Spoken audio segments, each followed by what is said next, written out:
Well, getting straight into it, who else is excited to see RAFAEL FIZIEV, return from his injury?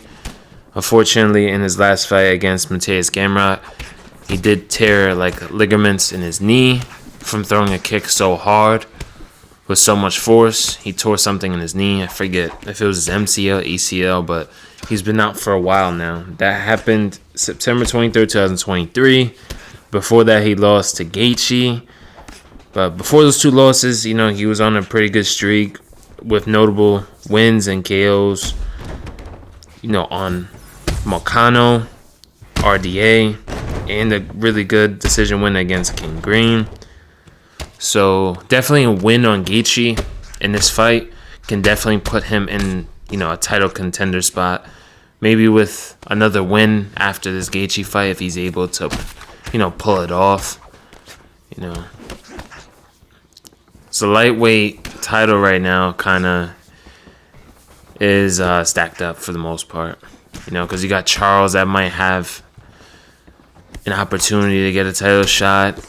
You got Ilya moving up from featherweight, demanding a title shot. Arman Tsarukyan looking for a title contenders fight, so he might need to beat Gaethje and one or two other people to even get there. But he definitely can, I believe so. But the real thing is, it's going to be his takedown defense, because everyone above in the top five, a lot of them are elite grapplers. Arman Tsarukyan, Charles Oliveira, Islam Makhachev, Ilya Topuria. All these guys are going to exploit him if he cannot grapple at that level. Why risk striking with someone like Fiziev that's so dangerous on the feet when you could just take him down, tire him out, and make the fight a lot easier? But this is going to be mainly a striking match between him and Gaethje. They fought once, and he lost a majority decision and kind of gassed out in round 3. So that's kind of concerning because that's with him with the full camp for the most part.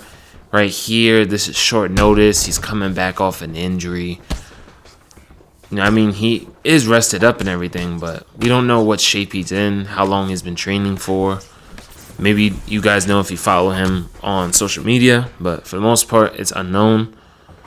Hopefully, he's healthy and is very durable, because he's going to need that cardio.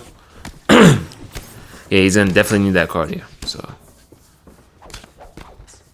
but he's pretty cool to use in the game. It's a little bit harder because for the most part, to be able to kick people, you're kind of in boxing range with a lot of the bigger lightweights. Like where I have to kick from, people can punch me. So it's a little bit harder to use them. But, a good system I like to stick by with any fighter is, most of the time in the first rounds, I stick to a lot of lead side strikes, like the lead body kick, the jab, the lead hook.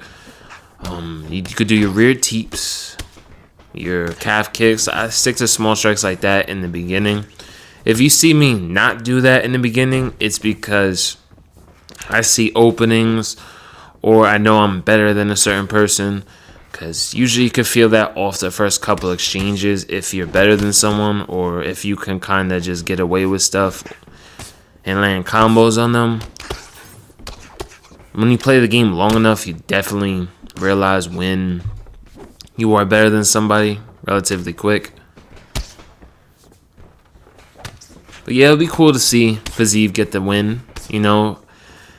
Justin Gaethje's on the tail end of his career, and honestly, even if he beats Fiziev and he gets matched up with Islam, let's just say in an alternate universe, I don't see him being very successful at all.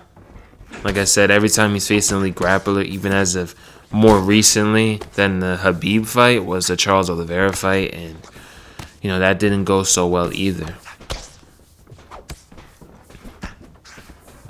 Yeah, we're just taking our time, trying to see what this Pettis is going to do. One thing I'm really bummed about in this game is the switch kick. The switch kick is beyond slow. It got nerfed really bad because it was pretty quick in UFC 4. You can use it as a viable weapon. The sad part is RAFAEL FIZIEV has a 5-star switch kick and it still comes out relatively slow, which is unfortunate because that's taking away from a fighter's top move. You know, that's something he's very well known for. But like I said, hopefully in UFC 6, you know, a lot of these things get balanced in the right ways. I don't like seeing things get like nerfed to the point where you can't use it. That reminds me of like Rainbow Six Siege, where it's either it's completely garbage or it's just blatantly overpowered. And they did the same thing with the body knees. Like well-timed body knees don't interrupt strikes anymore, so people just throw like hooks through it. You know, I don't like knee spam from UFC 4. Never liked that at all. But one thing I can say is like well-timed body knees should be able to interrupt strikes at the very least. Not rocks or anything like that, but yeah, he does end up quitting, so we're on to the next. Yeah, this fight, you're going to see why I get very frustrated with the game at certain times, and it's hard to play it for a while. Simply the unrealistic damage system. In this fight, you're going to be under, you know, the assumption I have lower power, or I'm not really powerful. I have like 95 power or something like that. It's pretty high, bro. Like, RAFAEL FIZIEV can crack. But in this fight, I know Max Holloway has a chin, but he had cuts, and there's a whole bunch of stuff in this fight where I just don't get where all this extra damage is doing. Like, it doesn't feel like it's doing anything. Like, he had cuts on both sides of his face eating combination platters. So, this is something I hope they could fix even before UFC 6 comes out. But unfortunately, I don't think they really are. You know, they've been coming on relatively like small updates, so I'm not gonna hold my breath on that.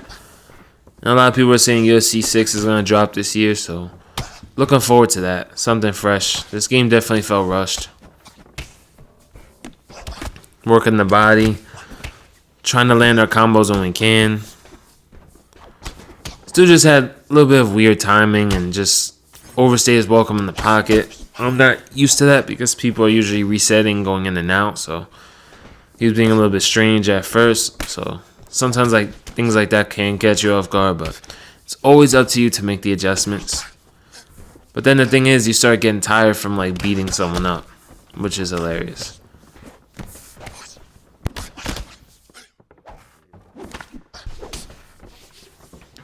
I used to use him more in UFC 4 because that switch kick was so deadly. You were able to land it at a very high rate if you set them up pretty well, because they were like lightning fast. But yeah, also use those calf kicks because, you know, if you're not the greatest at winning boxing exchanges, at the very least you will weaken their power. If you chop up most of their leg, about 80% of it, they lose about 30% power. I'm pretty sure they lose power like each time you're kicking the legs. Cool part about the leg health, if you guys did not know, doesn't recover over time. Or if it does, it's a very small amount compared to everything else on the body. Like body and head health. Like those could kind of slightly recover a bit. But the one thing that really can't recover hardly at all is leg health. So if you do make those... And we're trying to take our time right here. Yeah, but if you take your time to work the leg very early on, like I was saying, it'll add up later in the fight. But yeah, we're landing a whole bunch. And it's crazy, but I could still have fun with the game personally because I like to play a lot of quick match. So I could be more comfortable picking, you know, different picks that's non-meta. And I could also just have fun most of the fights. And you see a lot of unique styles. There's a variety of styles. Whenever you play ranked, you usually run into like the same, for the most part, the same thing, just done at a different level. Like you run into clinch spammers that want to spam the clinch. You run into block breakers. And you just run into like multiple levels of them. Like some are good clinch spammers. Then there's the ones that are like the top 100. Same thing with the block breakers. At the end of the day, the end goal and style is mainly the same with how most of these people play. So not so fun, really. Because if you're playing the same thing over and over, it's kind of like how Call of Duty died, if y'all think about it. Like, skill-based matchmaking makes sure you're always facing like the highest level opposition in like, well, that's different. That's a quick match. But like when you're facing the same thing over and over and over, it just gets boring. Very mind-numbing too, and it's a video game at the end of the day. We want to enjoy ourselves. I'd rather have competition. You know, I sparred some very, very high-level guys. You know, I was just fighting at Parker the other day, and it's actually fun to fight guys like that, you know. I might lose, but at the end of the day, at least it's chalked up to skills and knowledge of the game, not abusing, you know, tactics that is broken, like the clinch or block breaking, you know. But hopefully in UFC 6 we can all have a game we're happy with. That's all I pray for. Because this has become my favorite game and my favorite sport as of recently for the past few years. So I would hate to see a game I love die out as well. Because I come from 2K and Call of Duty, and those games really died out bad. You guys remember 2K16, all that? Man, those was the days. And the old school Call of Duties as well. It's sad to see franchises fall, so hopefully UFC does not fall. Because I love these games, even though I complain about some stuff. Yeah, I'm like trying to get this guy out of here. I'm like, oh my god, how much damage is this guy eating? It's actually crazy. I was like, I wish I had this block. I don't know, he kept blocking body shots, so I was hoping he'll block low, but he didn't. We ended up going through the block with the kick anyways, getting him out of here. Hope you guys enjoyed the video.